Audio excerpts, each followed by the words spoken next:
Hi, I'm Paul Charisma, I'm your happiness expert, and this week's video is going to be all about buying experiences rather than buying things. And here I am in beautiful Cancun, Mexico, and I know I'm kind of feeling a little spoiled. And while we're here, we're taking in all kinds of experiences that I couldn't take in other places. And there's a real science behind the difference that we get from trying to use our resources to acquire happiness. And the options are pretty simple. We can buy things, or we can get experiences. And the science is really clear that one is better than the other. So stay tuned, this video is all about that.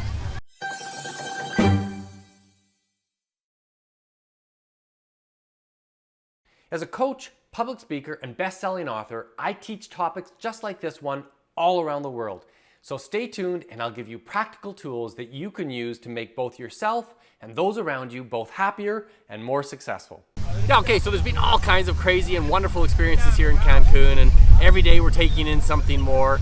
And there's been a tremendous amount of fun and just satisfaction in doing stuff that I wouldn't ordinarily do back in Las Vegas or in Victoria, British Columbia.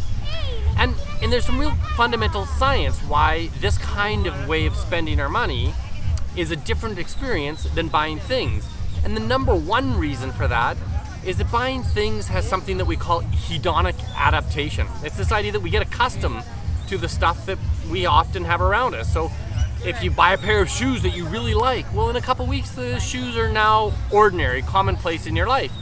And so you don't get more utility, more happiness from those shoes in the third and fourth and fifth week. And the same is true of the kind of thrills we get from other possessions. So if you buy a car you really love, well, in due course, you're probably wanting some other car, some newer, better car that's got more features than your last car. This hedonic adaptation is a real rat race in terms of getting things. And there's also this kind of investment idea, this kind of law of declining utility, this idea that the $1 you get in your life when you have nothing is a huge deal. But if you get one additional dollar when you're already a millionaire, it's not inconsequential at all. And that's kind of the nature of things, that the more things you accumulate, well, you're not going to get more happiness from that accumulation, declining utility. Whereas experiences are richer, they're deeper, and one of the main reasons why experiences tend to be a good source of happiness is because they put us into a mindful state.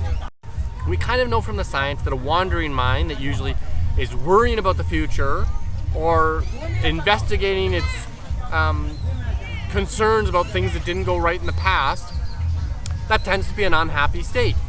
Whereas when we're in the current moment, taking in an experience and saying, oh, I'm really enjoying these fish I'm seeing underwater, or this parasailing I'm doing, or that wild crocodile that we looked at, all those kinds of experiences put you right in the moment.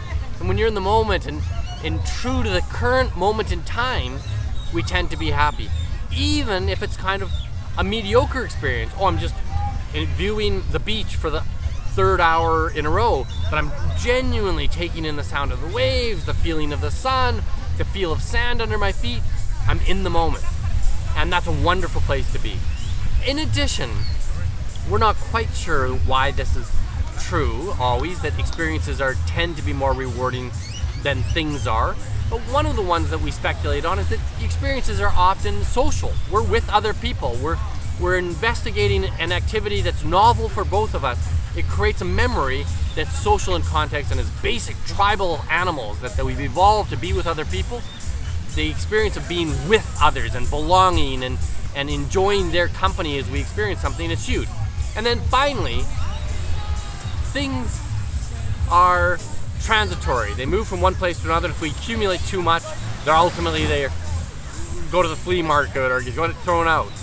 Whereas experiences have this kind of lasting quality to them, even in kind of a future-based quality, that before I came to Cancun, we were anticipating the activities that we would take part in.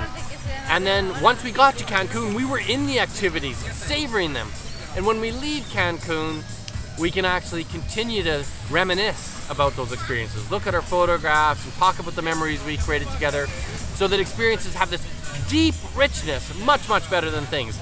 And on closing on this video, I just want to say that I didn't grow up in a household where trips to Cancun was possible. Very, very modest household. And so this video here, where I'm living a bit large, is not indicative of how we get experiences, although this is a wonderful experience. But we can get all kinds of novel, wonderful experiences in many other simple ways on a low budget. You know, go down to your downtown and listen to a street performer play. Have a cup of coffee looking out at the shore. Go for a walk in a park or in some nature center that's different than what you usually get. It's the novelty function of it and the social function of it that matters. And we can do that on low or no budget anywhere in the world, including maybe just connecting with your neighbor, sharing a cup of coffee, and doing something a little bit unique in your life. That's it for this week. If you like this kind of content, please like the video, share the video, and we'll see you again next week. Thanks for watching. Bye for now.